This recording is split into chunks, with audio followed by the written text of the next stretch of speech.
Hello there, ladies and gentlemen. I am back from my leave of absence, and I have to say, I do apologize about that. What actually happened was I had gone to one of my friend's house, and while I was there, we got a huge snowstorm where I live.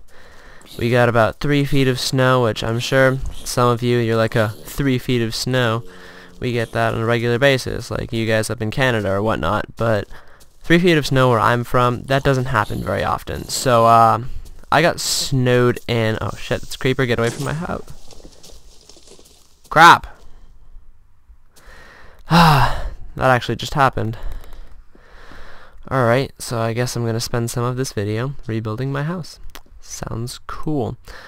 So, like I was saying, yeah, we don't get snow like that very often, and I was stuck at my friend's house and I could not make any videos. So then I got home from his house and I was going to go make a video for you guys, and what do I find? My microphone is missing in action. I had no idea where that thing went, and I've tried making videos with my laptop's internal mic before, and it is just 100% not worth my time. It sounds god awful, and I wasn't going to bring you guys a video that sounded like that. So yeah, I took a little leave of absence. I'm back now though. Sorry about the non-regular uploading. It'll be regular again now. No more snow days. Everything's just back to regular school, so that should be easier. So let's see, what's changed? I can upload unlimited amounts of time now. Apparently I didn't have to be a YouTube partner to do that. All I needed to do was like verify my cell phone number with them. So that's all fine and good. I can upload as much time as I want. There's no more 15-minute limit. At least that's what they tell me. So I'm gonna make this video as long as I need to, and we'll just have to see if it lets me upload it. So yeah, controversy. Controversy did very good once again, so I'm going to continue. So what is on our oh, crap, not again, not again, not again. That is another creeper, guys. I really don't want this ruining my house, because I just rebuilt it. Besides, I want that gunpowder too. Gunpowder is fun. Where's my sword? Well, that was a waste of my time. Yeah, controversy did good, and I'm gonna keep doing it. So I got 3 more topics on today's menu, and let's get started. First off, someone said that they like hearing about school because they are also in school, and I figure, yeah, I can do that. So, is homework helpful or is it harmful? In my opinion, homework is a enormous detriment to my grade. I disdain doing homework. I find it extremely difficult to bring myself to do it, and because of that, I get mainly B's, B pluses, some A minuses, but because I don't do my homework. My test grades are fine. I get straight A pluses on tests. I've never had to study in school, so I don't need the rehearsal aspect of homework. All homework does is it hurts my grade, because I find it really hard bringing myself to do it. And I know a lot of people will say, why don't you just do it? It's not that hard. I don't know why. I just cannot bring myself to do it. I'm sure for a lot of people, homework is an important part of their grade, especially for people who quote-unquote aren't good test takers. Homework's a good grade boost for them. That's a stupid term, guys. Not a good test taker. Are you kidding me? Like, oh, so let me get this straight. You're bad at the part of school where you see if you've actually learned any information. Yes, that makes perfect sense. That's actually something my math teacher said to a female student in my class who said she was a bad test taker. If you say you're a bad test taker, you're really just not smart. You can do great in school, and you can be not smart, and it's just luck of the draw, I guess. Some of the people that do the very best grade-wise in my school might just be some of the dumbest people I have ever met in my life. And I mean, they get good grades and all, but their worldly knowledge is just non-existent. The other day I was in history, and we're doing U.S. history too. We were discussing the Great Depression, and my teacher wanted to know some reasons why the Great Depression was so bad, which I'm sure there's an innumerable amount of reasons for this, but one girl in my class just had to raise her hand and say, what if we had gotten into a war during the Great Depression? How bad would that have been? And that was just like extreme facepalm moment. Like, she seemed to have forgotten World War II, maybe the most famous war in all of history that kind of got us out of the Great Depression. Yeah, that's an example of what I mean. She's a straight A student, always does good, but one of the dumbest people I have ever met. Alright, so I kind of strayed away from homework there by accident. So, yeah, homework can be helpful, and I also think that homework is more helpful in certain subjects than in others. For example, for English homework is useless. There's no point in doing English homework at all. Whereas in math, the only way you really can study for math, I guess, would be through rehearsal, and that's all homework is. So, math homework, yeah, I'll give math that. Math homework can be helpful.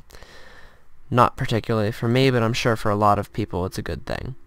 As for other types of homework, I don't think it's quite as helpful. But that's just my opinion. If homework helps you guys, to each his own, and I'm happy it helps you do well in school. Now, the next thing I'm going to be talking about is also another school topic, is should creationism be taught in school? And let me tell you guys, I'm just getting these controversial topics off a webpage, and it's just a huge compilation of topics of controversy, and I read this one and I'm like, really? Is that even a question? So yeah, should creationism be taught in school? First of all, what's creationism? Creationism is any belief that everything has been created from one divine being, or aka a god. And creationism gets its roots in the book of Genesis from the Bible. And if you have never read the book of Genesis, I'm sure you must be at least familiar with the story of Adam and Eve, which is the story in the book of Genesis, where it said God created the universe, and God said, let there be light, yada yada yada, and then he made people. So yeah, that's one explanation of how people got created, the Bibles. I agree with evolution, and I think the Bible and religion was a great way of explaining things that could not be explained at a certain time. But now that we've progressed forward in life, we have this wonderful thing called science and evidence and fact, and I don't think we have much of a need for creationism anymore. Therefore, it should not be taught in school. I think it would be a waste of time. Teach Darwin, not the Bible. That's what I say. And what do you guys think about that story of Adam and Eve? It's raises some questions. Like, God puts these people here, and he's like, all right, so check out that guy over there. That's Adam. He's gonna be your mate.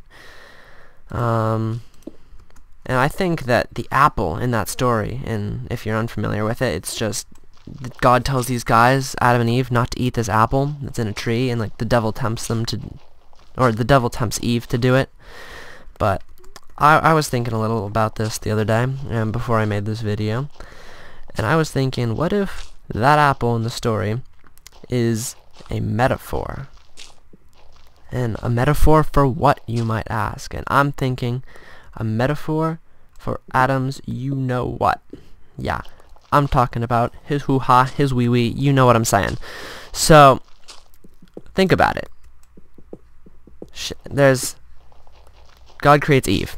Alright, and she's like, alright, what's that guy over there? He's like, oh, Eve, that's Adam. Oh, Adam? Well, what's that thing that's growing out of the front of his body? That's a apple. Apple, yeah, apple. Don't eat that. And then the devil tempts Eve to go for the apple. She gets that apple, she puts it up in her mouth, and God gets pissed. Well, because let's think about it for a second. It doesn't make sense that God would be pissed about Eve eating just a regular old apple. And my view on this metaphor might be extremely offensive to some people who are like devout Catholics, but whatever. I thought it was amusing, maybe a little bit funny, and I got a good laugh out of it, so hope you guys could too. I don't like when people take so much offense to little things like that. Like, that's not really my view on it. I know the story. I just thought it was kind of funny. I was thinking about that with some friends the other day. So yeah, please, if you are religious, don't take offense to anything I'm saying right now. It's just for entertainment and discussion purposes. I don't mean any offense to anybody out there. I'm fine if you're religious. I don't necessarily agree with you, but like I said earlier, to each his own. Everyone has their own view and everyone can live in their own way, and I think that's a good aspect about the world and the country that I live in, at least. I know a lot of people don't have that freedom to make choices that I am given here in the United States. I'm really thankful for it, and I hope that everybody does get the right to exercise it.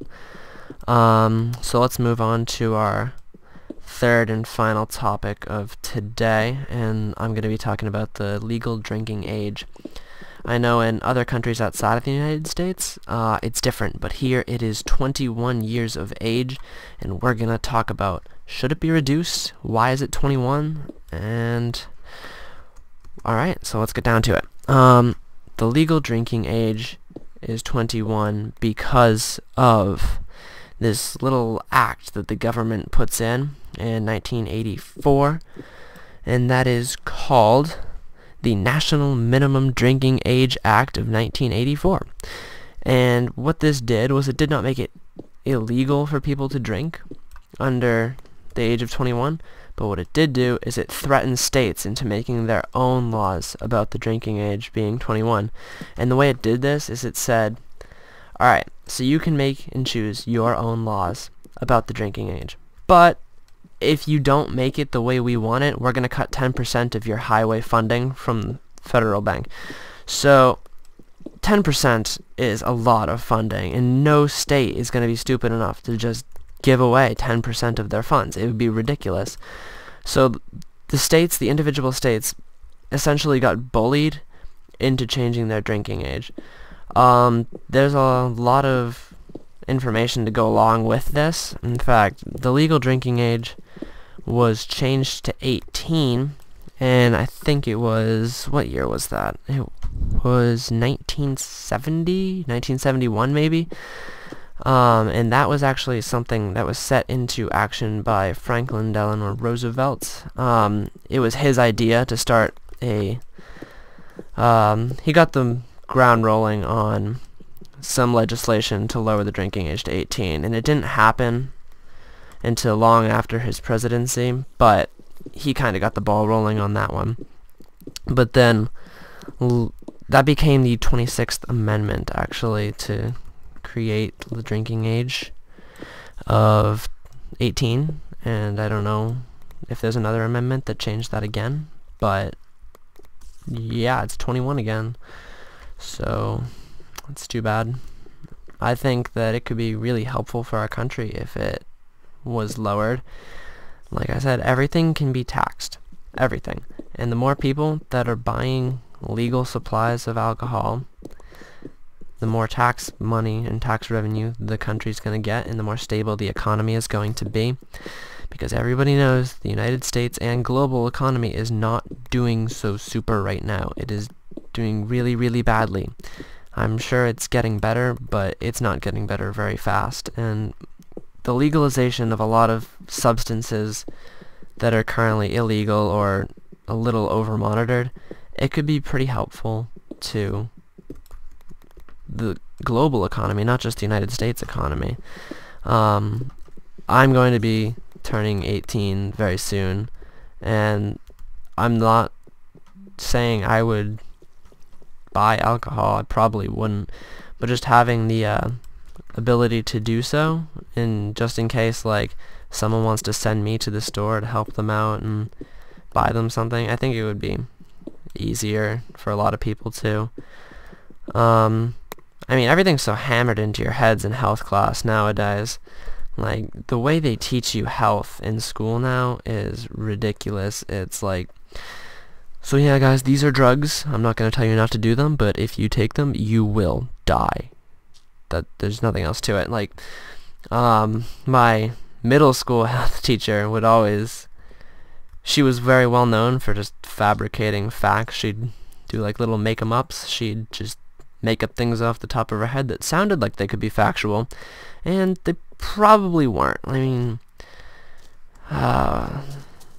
yeah, and she would tell us a lot of facts about drugs, and people would just take them so literally, like they'd never question anything that woman said. And I think that's the same way with a lot of things that we learn in school nowadays, and no one really questions, but I think they're teaching us a lot of falsehoods about drugs and alcohol and how bad it really is. I think what they should be teaching us to do is rather just make better choices. That's all people really need to know how to do, is to make better choices, and then everything will be able to work out a lot better. And there's an Enderman in my house, and I really don't like that. I'm gonna go to sleep. Alright, so those are the 3 topics of controversy for today. I hope you guys enjoyed this. It's weird doing this again after taking such a short break. It feels unnatural. Like, I was really getting into a swing of making YouTube videos. It was very, very natural and fluid. It was getting easier, and I don't know, after taking a couple days off, this video is a little bit harder to make than I'm used to, and I don't really like that. I'm gonna have to keep making regular uploads. Otherwise, I'm gonna keep coming back to this. I don't know if I was babbling on a lot during this video, but yeah, the content will get better again. I'm sorry, guys. So, if you liked this video, leave me a comment down below, maybe a like or subscribe, and if you have any suggestions of topics you want to hear me discuss, just let me know. You can leave a comment, you could send me an inbox, just contact me in some way, and if a viewer suggests something, I don't get a lot of suggestions, I'll probably do your topic. That is almost a guarantee. What other things did I want to be talking about right now? The tutor series, yeah, the tutorials, those are kind of slow. I think I'm gonna be doing this controversy series more often than the tutorials, because I'm gonna be honest with you guys, the tutorials are boring to make. I don't like them. I like talking about controversial topics. It's something I've always liked to do. I like to debate. So if you guys disagree with anything I have to say, instead of hitting that dislike button just to say, hey, I disagree with what you have to say, leave me a comment. Like, I'll debate with you. It's fun. Like, I'll add you on Skype or whatnot. I made a Skype just for this YouTube channel so I could talk to other YouTubers. I'll add you on that. We can have a discussion about it. I'm pretty into debating and whatnot. So, yeah. Just a reminder, if you like the video, like, subscribe, the usual stuff, and I'll get back to you guys probably in a day or two with a new video. Thanks, everyone.